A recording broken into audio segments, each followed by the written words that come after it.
Sekarang kita lanjut lagi nih jamaah Islam Tinda yang ada di rumah. Ini Masya Allah ya. Ini kalau kita bicara masalah tentang Islam, ini Allah selalu mengajarkan kita itu selalu bersabar. Nggak mudah untuk terpancing yang namanya emosi. Terus bagaimana seandainya orang yang udah kita baikin ini keterlaluan. Dia fitnah kita, terus bahkan sampai menjelek-jelekan kita di mana-mana gitu loh. Nah ini apakah kita masih harus bersabar atau kita boleh berikan dia pelajaran untuk membuktikan kebenaran. Mohon izin, gimana penjelasannya Ustaz Syam? Tapi guruku Ustaz Maulana, Mas Fadli, serta Ustazah Nada dan seluruh guru-guru kami yang dimuliakan Allah Subhanahu wa taala. Alhamdulillahirabbil alamin wassalatu wassalamu ala asyrafil anbiya'i wal mursalin sayyidina Muhammadin wa ala alihi wa sahbihi ajma'in. Asbahna wa asbahal mulku lillahi rabbil alamin. Subhanaka la ilma lana illa ma 'allamtana innaka antal alimul hakim. Rabbi shrah li sadri wa yassir li amri wahlul 'uqdatam min lisani yafqahu qawli waj'al li wazira min ahli. Amin amin amin ya rabbal alamin. Maka dikatakan, apakah masih harus bersabar? Ataukah boleh membalas suatu keburukan untuk memberikan satu kebenaran? Atau ini pembenaran atau atas satu kesalahan gitu ya. Ada orang yang senantiasa menzalimi, ada orang yang senantiasa, wah ini orang udah keterlaluan banget nih. Maka apa yang dikatakan? Bahwasanya bolehlah, diizinkanlah membalas satu keburukan dengan keburukan yang serupa.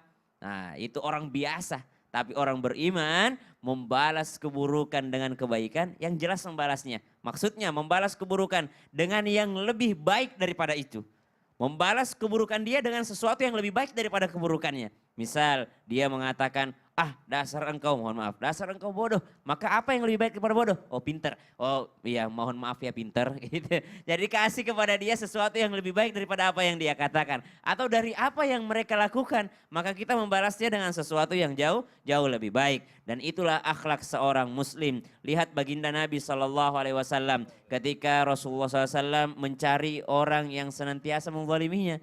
Jadi setiap Nabi mau keluar rumahnya selalu ada kotoran di sana. Setiap Nabi mau keluar rumahnya selalu ada kotoran. Tiba-tiba Nabi mau keluar rumah kok bersih. Ya, Nabi bukan nyariin yang bersihin. Nabi nyariin kok orang yang sering ngasih kotoran ini nggak ada lagi kayaknya. Maka Nabi mempertanyakan tentang orang tersebut. Ternyata orang tersebut sedang sakit. Nabi SAW mendatangi rumahnya sembari membawa makanan untuknya. Lalu orang tersebut ternyata mengatakan, memang engkau bukan orang biasa, bukan manusia biasa, akhlaknya luar biasa terpuji. Itulah baginda Nabi SAW. Minimal kalau kita tidak bisa seperti Rasulullah SAW sabarnya, ya minimal kita tidak membalas keburukan orang lain. Kenapa? Karena Allah lah yang akan membalas kebaikan kita ketika kita berbuat baik kepada orang lain. Pernah dikatakan di panggung Islam itu indah, di mimbar Islam itu indah, bahwasanya sabar itu tidak ada batasnya. Yang ada batasnya adalah keimanan kita. Semakin besar keimanan seseorang, maka semakin besar juga kapasitas sabarnya.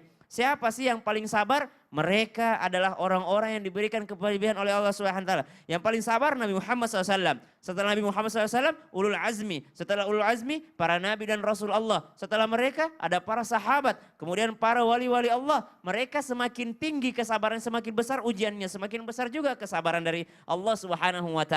Makanya ada doa dalam Al-Quran. Rabbana afrigh alaina sabra wa tawaffana muslimin. Yang kita bacakan di awal segmen tadi. Rabbana afrigh alaina sabra. Ya Allah, penuhi hatiku, penuhi hati kami dengan kesabaran sehingga kami tidak mengisinya dengan sifat-sifat yang lainnya. Dan subhanallah, ketika seseorang sudah bersabar, apa kata Allah dalam Al-Quran?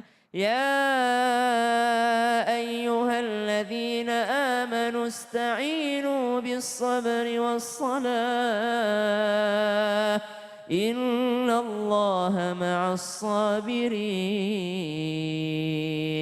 Kalau di ayat yang lain dikatakan innallaha yuhibbut tawabin, Allah mencintai, Allah menyukai, Allah mencintai orang yang bertaubat, Allah mencintai orang yang menyucikan dirinya, Allah mencintai orang yang bersyukur. Tapi urusan sabar, Allah tidak mengatakan Allah mencintai orang yang bersabar, tapi Allah katakan Allah bersama dengan orang yang sabar.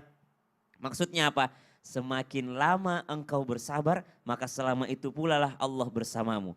Jadi kalau misalnya kita dizalimin sama orang nih, kalau kita bersabar di dalamnya, maka Allah sedang bersama dengan kita. Tapi ketika kita sudah tidak tahan lagi, lalu membalasnya dengan keburukan, maka di situ pula lah Allah berlepas diri dari kita. Bukankah Nabi SAW pernah memuji Sayyidina Abu Bakar As-Siddiq ketika duduk bersama, ada orang Badui datang menghina-hina Sayyidina Abu Bakar As-Siddiq, Sayyidina Abu Bakar As-Siddiq terdiam.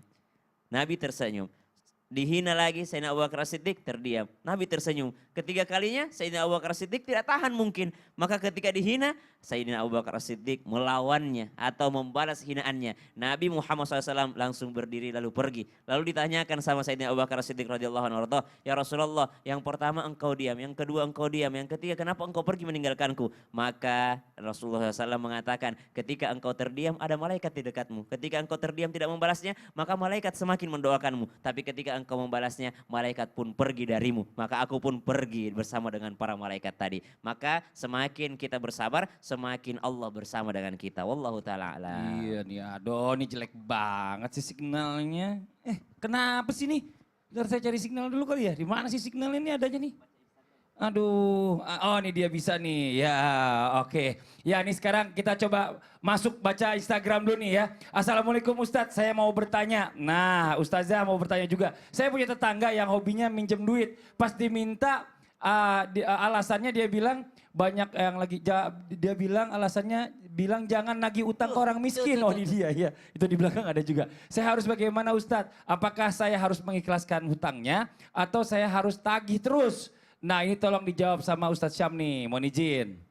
Orang hutang ini. Jadi sebenarnya bukan hanya wajib membayar hutang, tapi wajib juga mengingatkan akan hutang tadi. Iya Maka betul. subhanallah yang dilakukan oleh penanya, kalau sekedar untuk mengingatkan maka itu adalah berpahala. Sekedar untuk menasehati untuk membayar hutang maka itu adalah sesuatu yang baik. Oh, Masya Tapi Allah. kalau sampai menagih hutang dan menyakiti perasaannya, jangan sampai berdosanya bukan karena menagih hutang, tapi berdosanya karena menyakiti perasaan tadi. Apalagi dia sudah mengaku miskin, saya orang miskin, kenapa kau tagih hutang kepada orang miskin? Maka naudzubillah min dzalik, Allah yang mengukur miskin dan tidaknya ya. Jangan sampai dia sudahlah berhutang, enggak mau bayar hutang, bohong lagi menjadi orang miskin. Dia mengaku-ngaku orang miskin. Maka tidak salah yang penanya ketika dia menagih hutangnya. Wa anta saddaqu khairul lakum. Tapi kalau ikhlas disedekahkan, maka itu adalah berupa sedekah atau bernilai pahala insyaallah. Amin. Ya Allah ini susah amat lagi Dari dari tadi tadi masih perasaan begini nih. aja. Ini gimana sih ini signalnya jelek banget di sini ya? Gimana saya harus kemana ke sana dulu kali ya? Dari tadi Bisa ya mau bacain Allah, pertanyaan asik- jamaah juga asik ini. sendiri. Ini Kenapa signalnya jelek. Tuh. Ya Allah. Apa karena dalam mana studio biasanya mana nggak coba begini. sini aku lihat Coba lihat. Datanya dong nyalain dulu dong nih. Datanya nih nyalain dulu baru bisa. Pantesan nggak bisa. Maaf Ustaz Syam, maaf jamaah saya hilaf tuh. Pantesan. Ya, yang di rumah jangan kemana-mana. Ini udah vlog nih, bisa bacain komentar dari Iya jamaah juga ya. dong. Tetap di Islami Tinda jamaah. Oh jamaah, Alhamdulillah. Ini belum dinyalain ya Nyalain tadi. dulu. Oh, pantes.